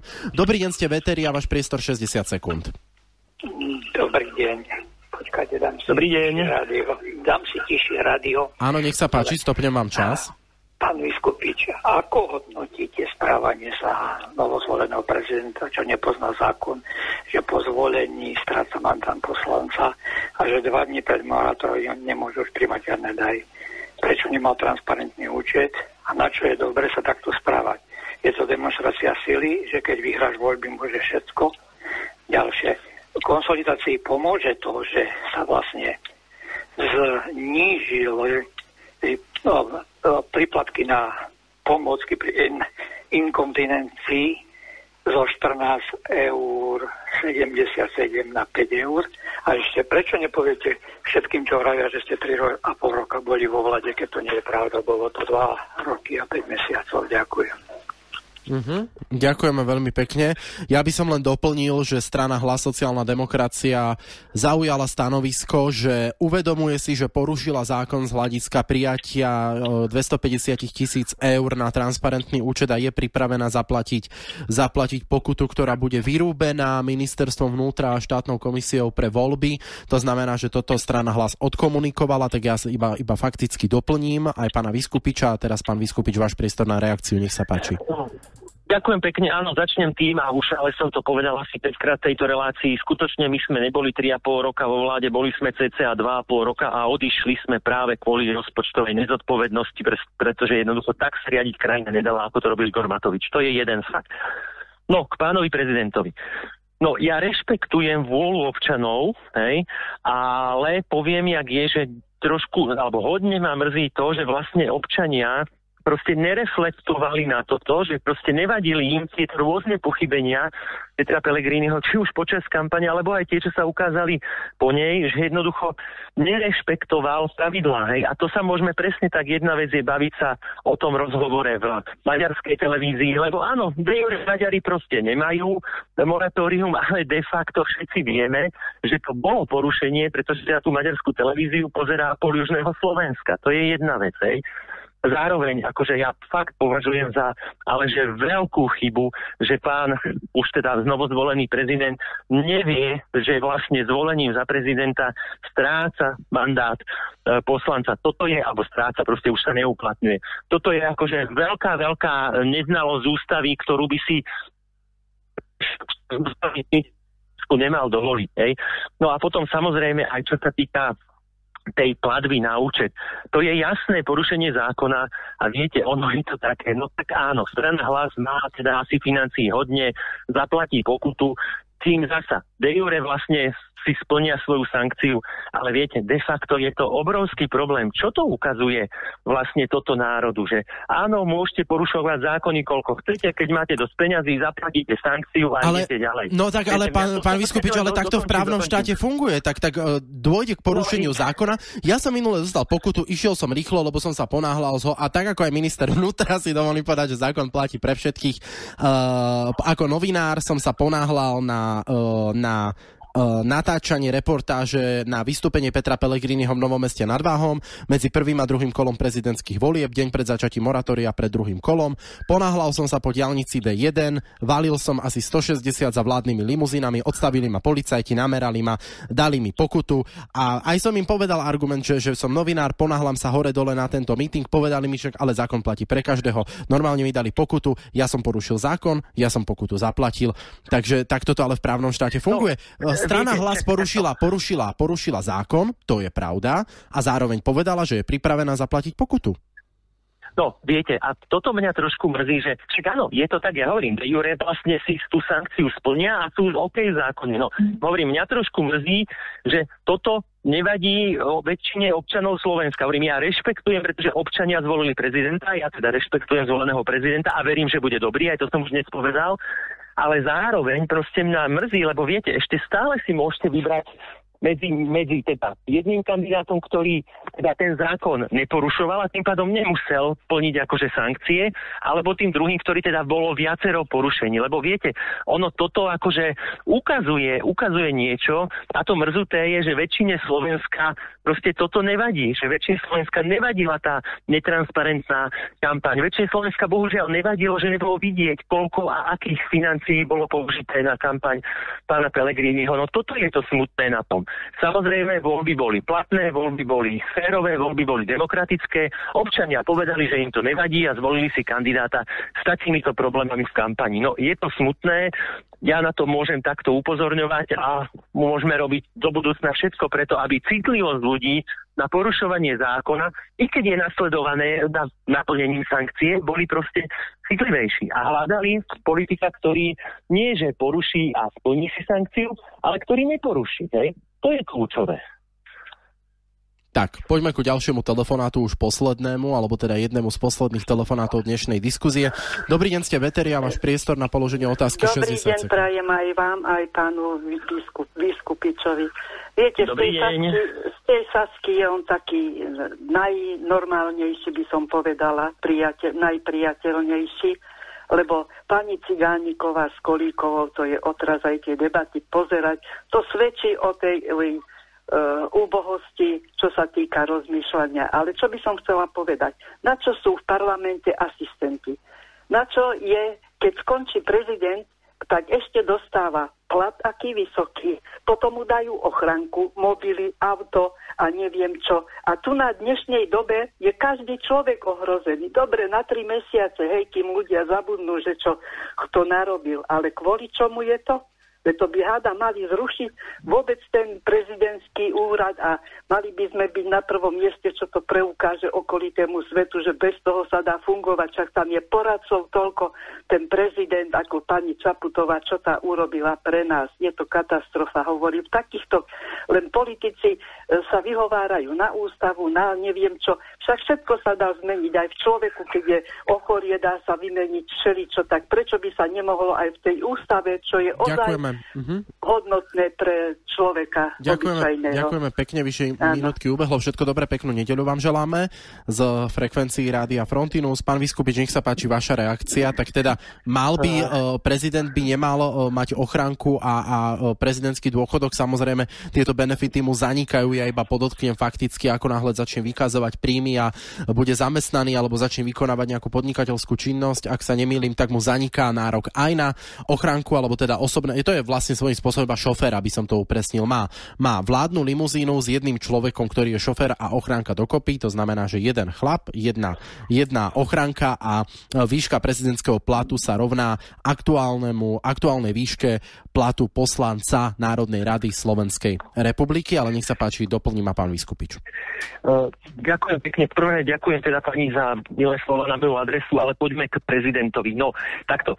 Prezident je v živote každej krajiny skutočne dôležitý, mal by nás reprezentovať. Či je to USA, kde teda má aj veľkú výkonnú funkciu, alebo Slovensko, kde je to teda viac reprezentatívna funkcia, lebo sme teda parlamentný typ demokracie. Ale prezident je dôležitý. Zoberte si, že reálne žijú maximálne 4 prezidenti, teda keď skončia svoje volebné obdobie. Určite je prejav proste tej úcty národa ku svojim lídrom, že jednoznačne nejaký takýto plat a nejakého šoféra, a k tomu samozrejme platí aj doživotné oslovenie. Pán prezident, pani prezidentka je, aj keď už nie je prezident. Toto si myslím, že každá krajina zvládne a toto je v poriadku. Určite by som to nerušil. Ja by som sa pozrel zase na prípad Ameriky, kde aj všetci bývalí prezidenti sa častokrát stretávajú samozrejme s aktuálnym prezidentom a sú takoutou skúsenou elitou, ktorá vie, či už rieši diplomáciu. Pamätáme si, niektorých prezidentov. Carter bol veľmi, veľmi dobrý diplomat aj po skončení svojej funkcie prezidenta. Čiže je to niečo, čo vie aj tomu aktuálnemu prezidentovi pomôcť. Myslím si, že aj my máme tradíciu, kedy sa minimálne raz, dvakrát do roka stretnú sa všetci bývalí prezidenti. Čiže toto si myslím, že je úplne v poriadku a mali by sme byť vlastne, aj to je taká tá súčasť proste hrdosti národa, veď ten prezident jeden mal by nás samozrejme ideálne reprezentovať a pomáhať ľuďom, ale my zasa by sme mali byť úplne OK aj v tom, že po skončení tej svojej funkcie mu zostáva auto a zostáva mu nejaký plat. Toto z pohľadu verejných financií nie sú nejaké extrémne nároky. Čiže ja som úplne v poriadku s tým, že je to takto nastavené. A týka sa to všetkých prezidentov, ktorých sme mali. Všetkých je fajn si ich vážiť a jednoducho všetci robili čas života pre Slovensko, možno niekto lepšie, niekto horšie, ale všetci nás reprezentovali a za všetkými je nejaká práca. Poďme na posledný telefonát dnešnej debaty na telefón 041 76 333 33 je telefónna linka, na ktorú ste telefonovali uplynulých 30 minút a posledný telefonát. Poprosím vás, aby ste si dali tichšie rádio, lebo máme tam odozvu. Dobrý deň, tu dôchodkyňa. Ja by som vás chcela pozdraviť, ale konečne, keby sa táto vláda, čo odišla, prestala vyhovárať a teda nech teraz nerobí sa dôležitá, že čo oni dokážu. Stále útočia, či Šimečka, či všetci len na dôchodcov, že treba dôchodky krátiť. Prečo? Povedzte mi prečo. Čo keby tak poslancom skrátili platy na polovičku? Tí dôchodcovia si niečo urobili pre tento štát a nezaslúžia si pokojnú starobu len stále počúvať 500 eur alebo 600 eur, keď má dôchodok. To je tak veľa. Ďakujem vám. Dovidenia. Ďakujeme pekne a pán poslanec, nech sa páči, vaša reakcia. Ďakujem pekne na otázku. Zasa, aby bolo jasne, či už my strana SAS, to viem na 101% potvrdiť, nikto nehovoríme o znižovaní dôchodkov, hej? A nemyslím si, že či už aj strana PS alebo kdokoľvek ďalší, preboha hádam, nehovorí. No tak v PS-ku ale pán Viskupič, no tak pamätáme si pred parlamentnými voľbami, keď odborník, neviem, či to bol práve pán Helebrant, povedal, že máme privysoké dôchodky z hľadiska ku našemu HDP a takéto reči mali poslanci Progresívneho Slovenska. Každopádne nie je moja úloha sa tu samozrejme zastávať strany PS. Jednoznačne za stranu SAS hovorím, že nie, samozrejme, žiadne znižovanie dôchodkov nie je ani debata, ani nemôže byť debata. Samozrejme, životné náklady stúpajú, je nejaká inflácia. Tá debata je o tom, že a na aké zvyšovanie dôchodkov Slovensko má. Hej? O tom to je debata. Debata je o tom, či fakt máme na to, aby sme plošne dali 13. dôchodok každému dôchodcovi, aj takému, čo má 1600 eurový dôchodok, lebo aj takí sú. Viete, my ideme dať takémuto dôchodcovi ďalší dôchodok, pričom proste sa na ňoho musí krajina dôchodca s 500-550 eurami dostane vlastne len takisto rovnako. Čiže otázka znie, že keď krajina má nedostatok financií, čo je slovenský prípad, tak pomoc by nemala byť nikdy plošná, lebo je extrémne drahá. Pomoc by mala byť cielená a presne tým ľuďom, ktorí to najviac potrebujú. Presne tým, ako pani spomínala, dôchodcom s úplne slabým dôchodkom, častokrát ešte s kopou zdravotných komplikácií súvisiacich aj s vekom, aj so všetkým. A teda pomoc by mala byť cielená tam, kde je to najviac potrebné, pretože je to za A lacnejšie pre krajinu a efektívnejšie a viacej pomôžete práve tomu občanovi, ktorý to potrebuje. Čiže ja jednoznačne hovorím, a nech sa na mňa hnevá, kto chce, dôchodcovia, proste, ktorí majú fakt, že vysoký dôchodok, hej, sú takí, tak tam jednoducho skutočne krajina na to nemá. A zároveň budem vždy hovoriť, že samozrejme starodôchodcovia s malými dôchodkami, tam treba pomáhať všetkými možnými spôsobmi, aké existujú, pretože pre túto krajinu urobili veľmi veľa, robili možno najoplatenú prácu, ale častokrát o to dôležitejšiu. A jednoducho to ich ocenenie dôchodkom je malé a ten ich život na starobe je ťažký. Takže skutočne treba rozlišovať a pri nedostatku peňazí treba vždy pomáhať tam, kde je to najpotrebnejšie. Toto je stanovisko, ako to vnímame. Ale ešte raz, v žiadnom prípade strana SAS nehovoríme nikdy o nejakom znižovaní dôchodkov. To v žiadnom prípade to nie je nijak ani na programe dňa, na to o tom sa nedá ani uvažovať. Pán Viskupič, plynule prechádzame na SMS-ky a e-maily. Máme ich pred sebou relatívne dosť a ostáva nám posledných 20 minút diskusie, tak možno keby sme to stručnejšie odpovedali. Poďme na to. Pán Miroslav sa pýta. Pán Viskupič, čo hovoríte, že členovia vlády na tlačových besedách nechcú odpovedať na otázky novinárov z niektorých médií? Aký je názor aj moderátora? Tak ja tu nie som od toho, aby som tu prezentoval svoje názory, ale ja môžem len povedať to, že ja demokraticky rešpektujem rozhodnutie členov vlády a členov koaličnej rady a ako aj samotného premiéra. A vaša reakcia, pán Viskupič? No, za mňa demokracia je možnosť klásť otázky, ale aj možnosť odpovedať a ja som presvedčený, že vlády, ktorí sú vo verejných funkciách, jednoznačne by mali odpovedať každému médiu. Ja nemôžem súdiť iných, robím to na sebe, ja odpovedám na otázky, nie som samozrejme členom vlády, hej, som proste obyčajný poslanec, ale ja odpovedám na otázky a rozprávam sa s každým novinárom, pretože jednoducho za prvé si ho vážim ako človeka, vážim si jeho profesiu a hovorím, vážim si demokraciu, ktorá je aj o tom, že musíme čeliť aj nepríjemným otázkam a verejnosť má právo poznať odpoveď našu a samozrejme aj členov vlády aj na otázku, ktorá sa im nepáči alebo im nepríjemná. Čiže ja nezdielam názor, že je správne, aby vláda selektovala novinárov na tlačovkách. Poďme na ďalšiu otázku. Dobrý deň, vy Saskári ste škodiaci Slovensku, zbalte si kufre a odcestujte do Austrálie ku klokánom, tak to je ani nie otázka, ale teda skôr taký kritický komentár, takže to môžeme aj preskočiť.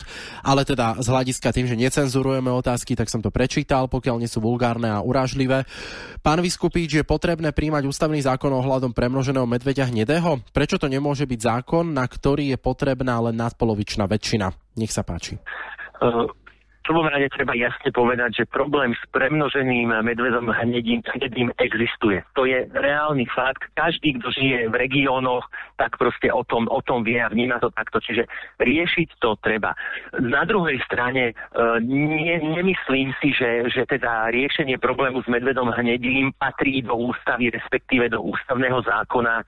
Čiže toto riešenie, že do ústavného zákona ja nevnímam ako dobré a bohužiaľ myslím si, že tým jediným dôvodom, prečo to chce koalícia dávať do ústavného zákona, je to, aby to nevedel riešiť ústavný súd. vyjadrovať k ústavným zákonom. Čiže riešiť to určite treba.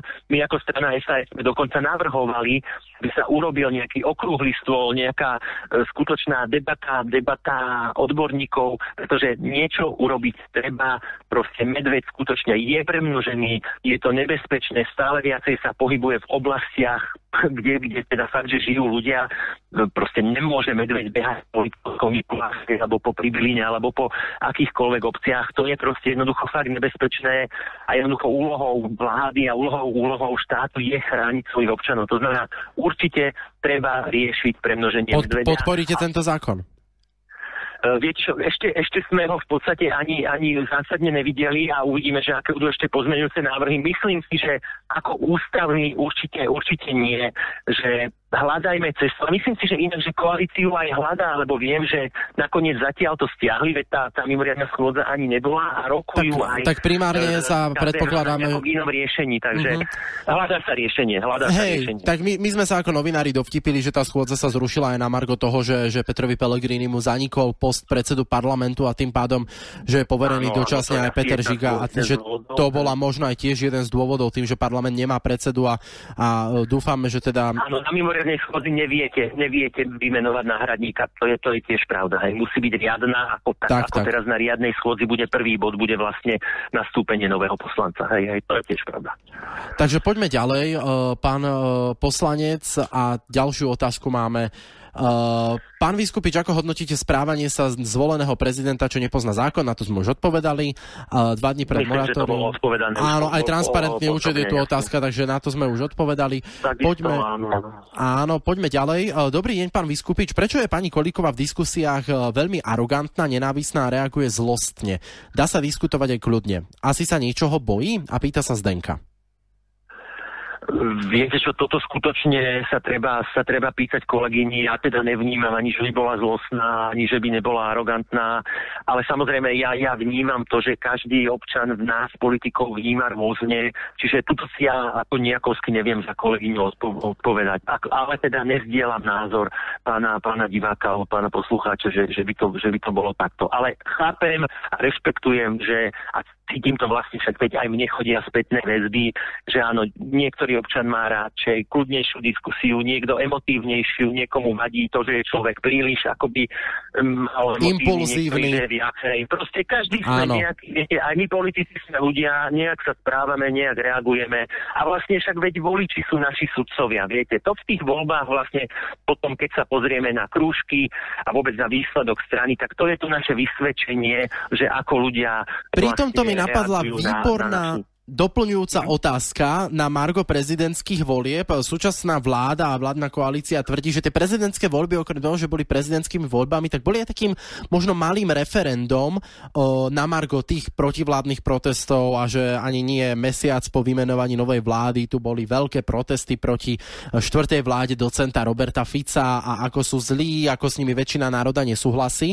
A občania si zvolili teda s veľkým náskokom oproti kandidátovi diplomatovi Ivanovi Korčokovi prezidenta zo súčasnej koalície. To znamená, že ako sa možno pozeráte, keď sa na to pozrieme takto, to, čo tvrdí vládna koalícia, že tie prezidentské voľby boli takým malým referendum? Takto, skutočne to aj ja vnímam takto, že to bolo určitým referendum a akože klobúk dolu. Účasť 61% a proste vyše 1,4 milióna hlasov pre pána Pellegriniho. Hovorím, to je klobúk dolu výsledok, to skutočne treba povedať. A ja som prvý, kto vníma samozrejme, že v tom vyše 1,4 milióna občanov je veľa slušných, pracovitých ľudí, ktorí takto prejavili svoj názor. A áno, aj my z opozície to takto musíme rešpektovať a rešpektujeme. A samozrejme aj do budúcna sa proste musíme uchádzať aj o či už dôveru, alebo aj o pochopenie proste voličov pána Pellegriniho. Áno, je to určité vyjadrenie názoru, ktoré je veľmi relevantné, asi najrelevantnejšie, hej, neexistuje relevantnejší prieskum, než keď sú takto prezidentské voľby, takže áno, vnímame to takto. Poďme na ďalšie SMS-ky, ktoré ku nám prišli. Pán Viskupič, prežili by ste z 500 eur mesačne ako sám dôchodca? Hanba všetkým, nebudem hovoriť tento prívlastok, lebo je nevhodný, expresívny politikom s nehoráznými platmi. Je pre kohokoľvek, či je to mladý človek alebo dôchodca, to je prežiť veľmi ťažké, až nemožné a už som to párkrát v tejto relácii povedal, že skutočne vláda, štát má pomáhať tam, kde je najťažšie. To znamená, áno, ak má niekto žiť z 500 eur, tam určite treba riešiť, treba pomáhať, či už teda nejak formou dôchodku alebo do rôznych ďalších sociálnych dávok, pretože skutočne si neviem predstaviť, ako môže dôchodca, ktorý je sám v byte, nedaj Bože v dome, ktorý musí si kupovať lieky a musí sa teda starať o seba, dokáže z tak malej sumy prežiť. Dobrý deň, ja by som sa opýtala vášho hostia, prečo sa pomáha určitým občanom tak ako s pôžičkami, veď keď si niekto vezme pôžičku, vie, čo ho čaká, asi narážate na hypotekárny úver, alebo teda na tzv. Hypotéku, vie, čo ho čaká, mladé rodiny chodia po drahých dovolenkách, majú kočiky, oblečenie značkové, už aj malé deti a pritom stále vyplakávajú, že nemajú. Ďakujem. Nech sa páči vaša reakcia. No, na toto je strana SAS, my sme konzistentní. Ak si pozriete, či už pred voľbami, alebo aj teraz nájdete moje vyjadrenia, kde ja hovorím, že pomoc hypotékami jednoducho nemala byť v režime, že do toho sú vložené peniaze štátu, ale to sú ergo peniaze občanov. Z môjho pohľadu je celý tento formát morálny hazard, pretože priemerne chudobnejší ľudia, ktorí buď sa k tej hypotéke ani nedostali, alebo si ju poctivo sami splatili, jednoducho sa skladajú na pomoc pre bohatších.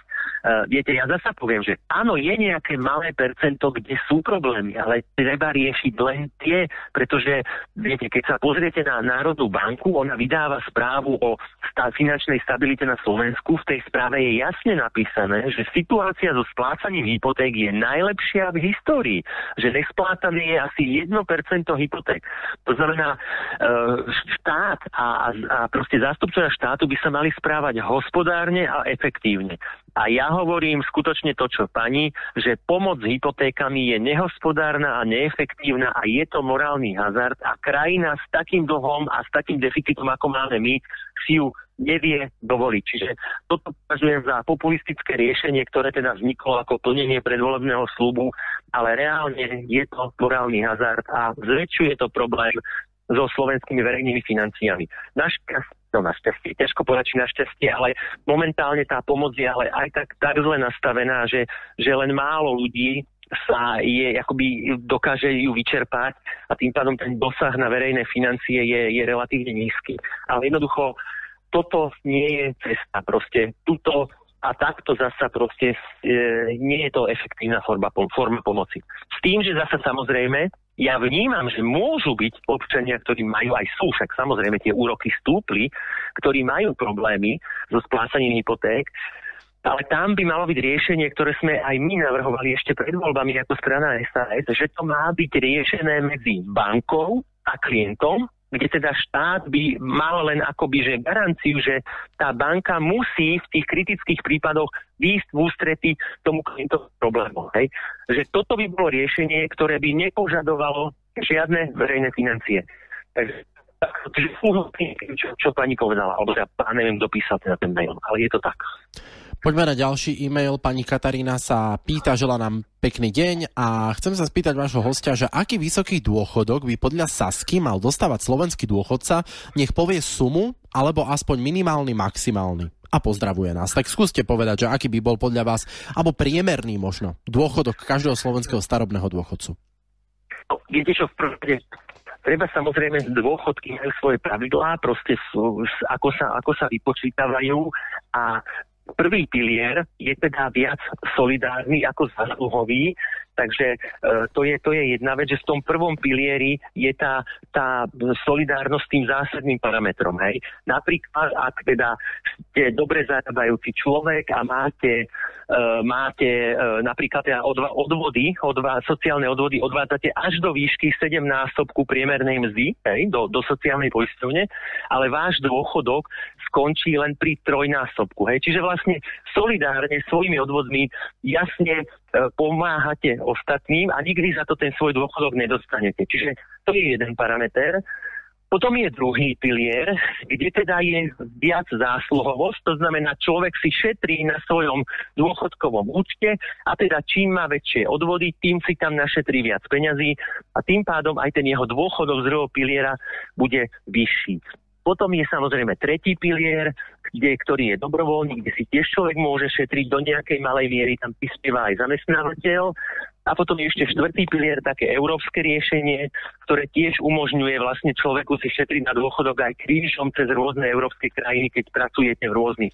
Čiže ten dôchodok vzniká takto rôznopilierovo a ja teraz akoby nechcem úplne povedať, že presné čísla. Dôležité je, aby... Tak ale prepáčte, že vám do toho vstupujem, že vy ste povedali také tie teoretické veci, prvý, druhý, tretí pilier a tak ďalej, ale pán Viskupič, predsa len, aký by mal byť, vieme, aké sú súčasné ceny potravín, energií, nájmov a tak ďalej, aký je ten životný štandard na Slovensku aktuálne.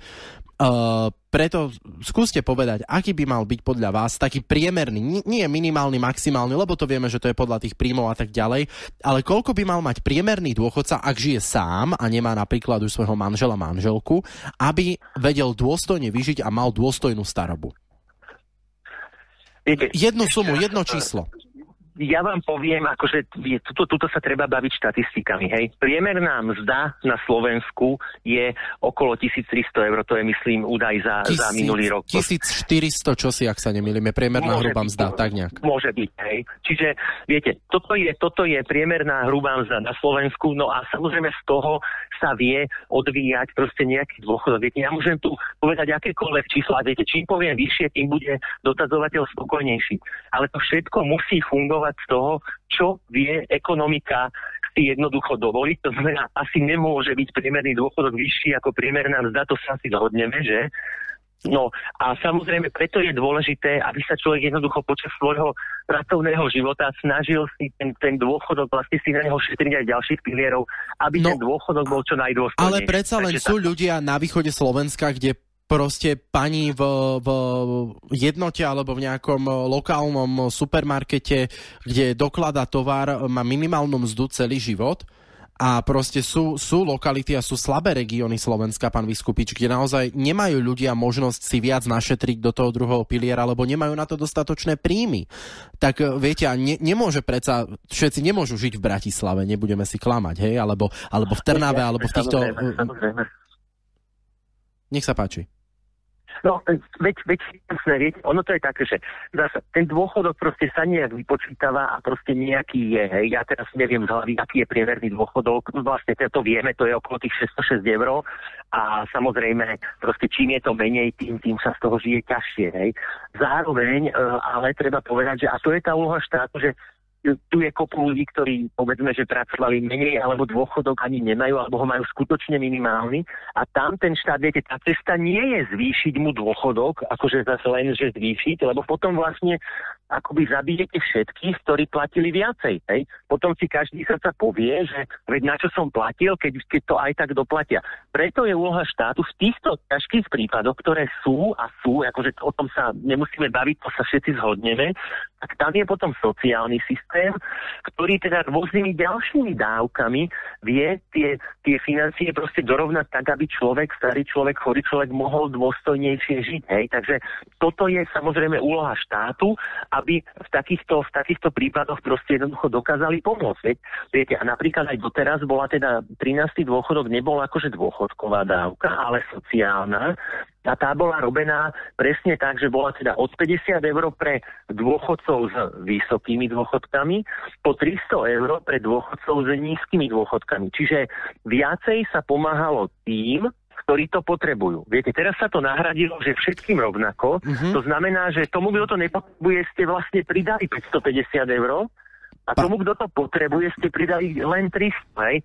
Áno, pán Viskupič, ostáva nám posledných 30 sekúnd do konca vysielania. Ja vám ďakujem veľmi pekne za férový a príjemný a plodný rozhovor, no a budem sa tešiť opäť niekedy na budúce a želám vám ešte pekný zvyšok nedele. Našim dnešným hosťom bol poslanec Národnej rady Slovenskej republiky za stranu Sloboda a Solidarita, pán Marián Viskupič. Ďakujem pekne za pozvanie aj ja. Ďakujem za všetky otázky a želám všetkým poslucháčom ešte pekný zvyšok nedele. Majte sa pekne, dovidenia. Reláciu Debata na telefón vám priniesol Kávoholik. Vaša cesta k zážitku z kávy.